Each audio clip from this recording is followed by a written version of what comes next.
Hello, my name is Mad March, and welcome to Mad March Gaming. This channel will be dedicated to tabletop gaming. I'll do some group games, I may do some solo games, we'll see how it goes. As for games I'll be playing, well, I'm really into Hex and Draconis at the moment, so expect to see plenty of that.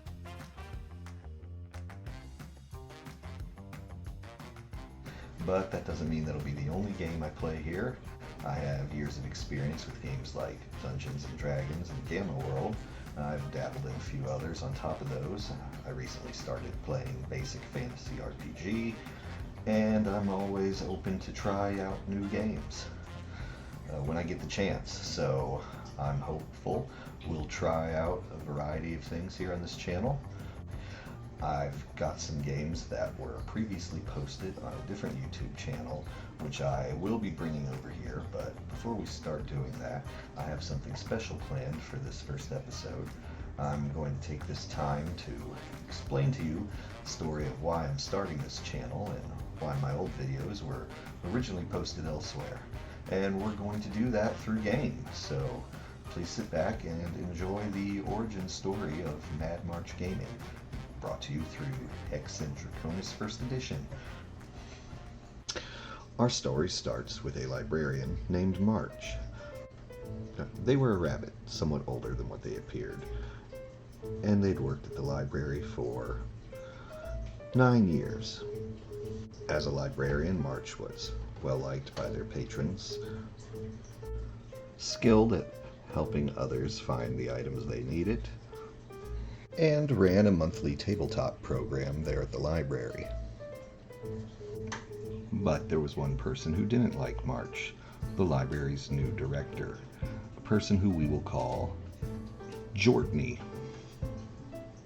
Jortney had a problem with a number of the employees at the library. Anyone fitting a specific type was quickly singled out and targeted. If you were disabled or had health conditions, you were gone. If you were a man,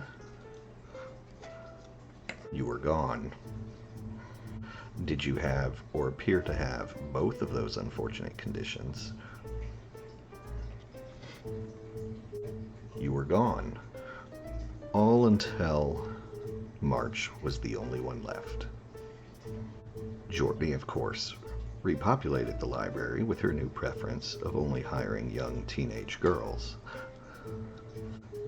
But for the unfortunate ones on her hit list who were still around, her wrath continued. She would strip them of their positions and give them away to new hires, and force them to do nothing but menial work, constantly. Read and alphabetize those shelves. That's your only job now. And when you finish, go back to the beginning and start over. And all the while, Jortney sat in her office, watching them on the computer screens, through the security cameras, just waiting to find something she could write them up for. March is going to make a mind strength book smarts roll to alphabetize the shelves correctly.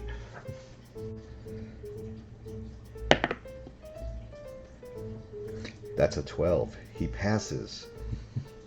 Now March is going to make a mind resilience survival check to not fall asleep from having read the same shelf over and over and over again. That's an 8. He just passes, but he's definitely getting drowsy. Uh-oh. A snitch spots March's eyes starting to droop as he reads the shelves.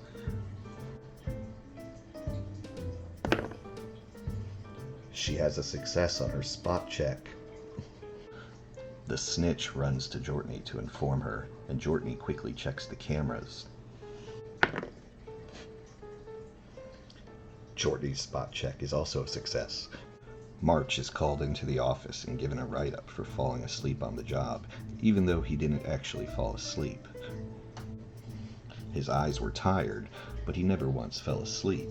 Jortney doesn't care. She writes him up regardless. Things continue like this for some time as Jortney's favorite employees are given special treatment. while March continues to be treated like a slave.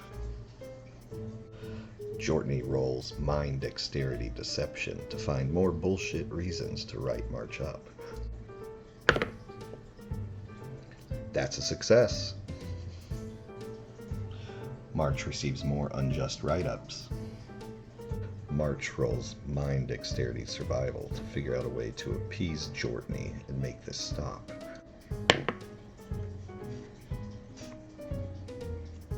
That's a success. The library had put a stop to the tabletop program during COVID, and it hadn't started back up yet.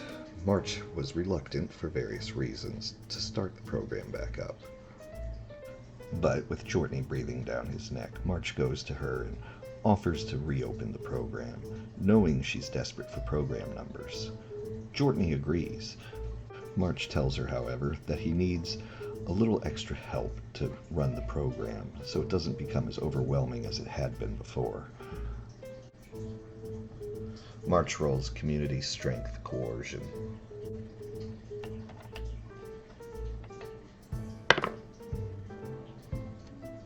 That's a success. Jortney agrees. The program is started back up and March is given an assistant to help run it, as well as a budget and various other things. Numbers are small at first. It has been almost 2 years since the program was last running, and most of the old members of the group have moved on. Jortney is not pleased. Jortney wants instant success, and when she doesn't get it, she begins removing the provisions she promised March. Starting with his assistant. Other provisions are quickly removed as well. Eventually, March isn't even allowed to work on the program at work anymore and has to do all the prep work from home without pay.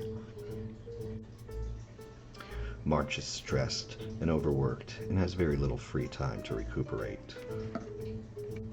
Eventually, he falls ill and has to miss work. It turns out that March has caught the virus. They are bedridden and on the verge of death. When March calls Jortney to inform her that they won't be making it to work, she is unreasonable about it. Jortney informs March that they must call in every single day to inform her if they will be showing up for work or not. March makes a body resilience survival check to see if he's able to call her every day. It's a failure. March forgets for one day because they are too sick and sleep through the entire day. March makes a body resilience survival check to survive the virus.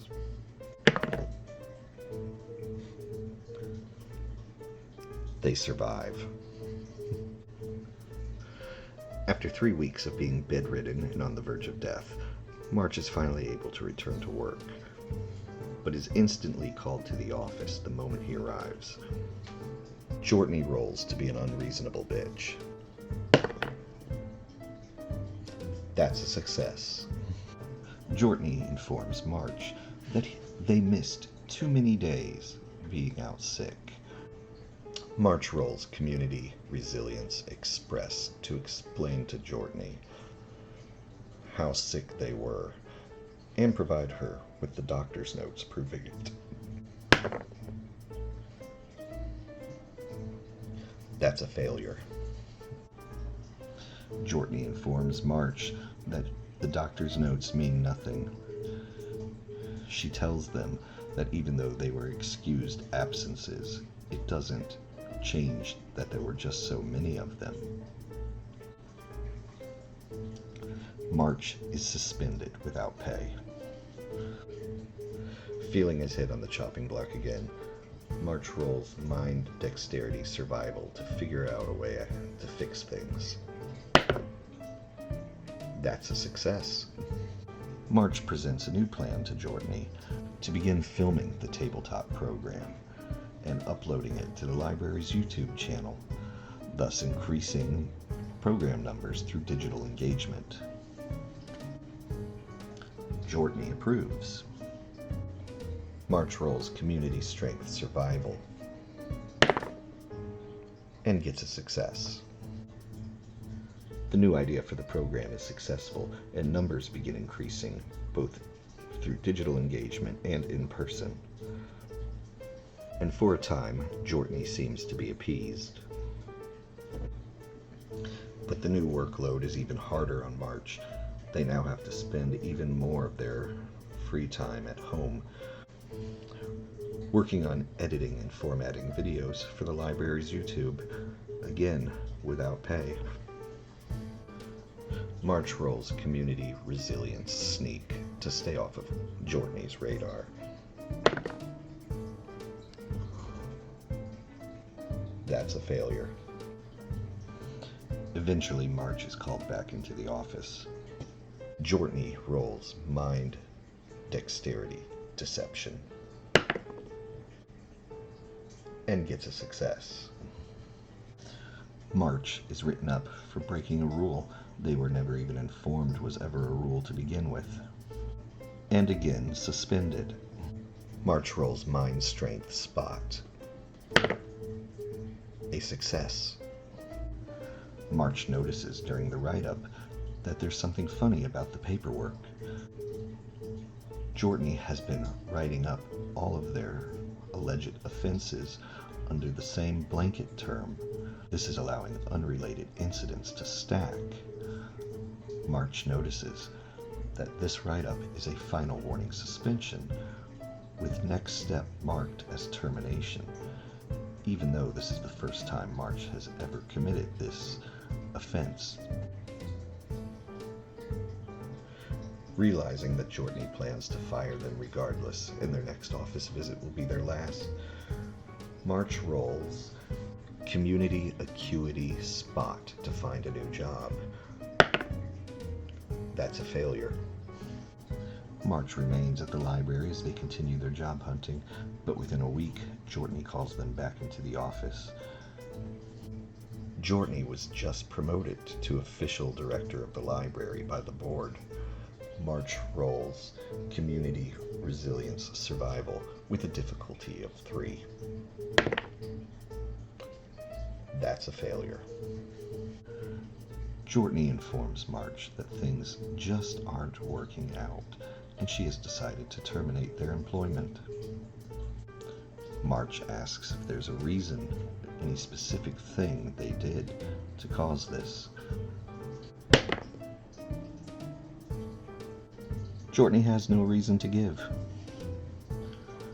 March asks for the termination paperwork.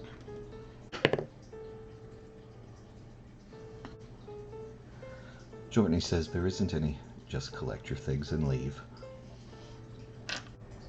And so, after 9 years of service, March was fired without reason and sent home. But he still had all of those games recorded, and it seemed like a shame to let them all go to waste. And so, March went to work re-editing the videos and putting them on his new channel. And thus, Mad March Gaming was born.